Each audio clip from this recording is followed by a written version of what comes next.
up the subway. Me and my mom are on food stamps, but I still won't let her take the subway by herself. If she needs to go somewhere, I will ride the subway with her, or we pay for a cab. It's expensive paying for cabs, but it's better than letting her take the subway. Combine that with the fact, Tommy, that early vote totals here in New York City are extremely low. That bodes very poorly for Kathy Hochul.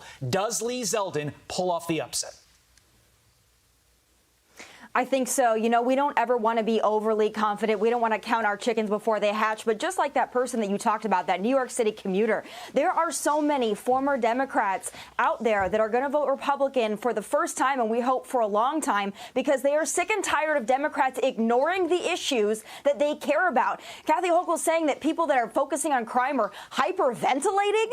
Are you kidding me? It's an overreaction to want to be safe in your own subway system, in your own backyard, on your own street, walking to your job, walking to dinner.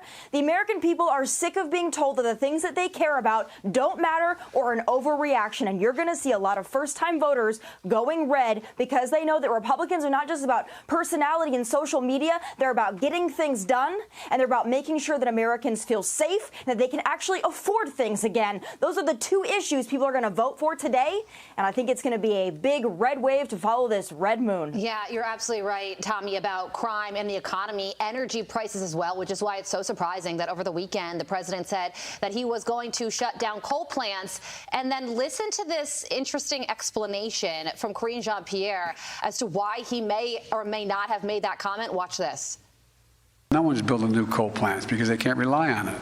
We're going to be shutting these plants down all across America and having wind and solar. Some of you were there. It was loud and hard to hear, I think, or maybe not exactly what was being said. President Biden knows that the men and women of coal country built this nation, and he has spent his presidency fighting for coal communities.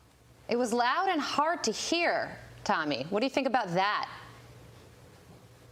That's weird because I heard our president loud and clear. This is how flippant the Democrat Party and especially our president is on an entire industry and an entire living for so many hardworking Americans. They quite frankly don't care about it. It's all about the politics to them. But I would say to those Democrats out there that ran on the Green New Deal, that push these climate extremism policies that look to root out careers and industries that people have been in for generations, this is what the Democrats think of you. You are a political game to them. And I would say to Democrats, if you really stood behind that Green New Deal, if that's what you wanted to campaign on, then you better stick to that, because the American people are listening. People in those places are listening to you. And people who have to pay energy bills, especially this winter as it gets colder, they are listening to you. They've been listening to you. It's loud and clear. It is not hard to hear at all. And that's why, again, you're going to see a big red wave today, because we could hear our president, and we have been hearing him for months on end. Tomi Lahren on a midterm election Tuesday. Tommy, thank you.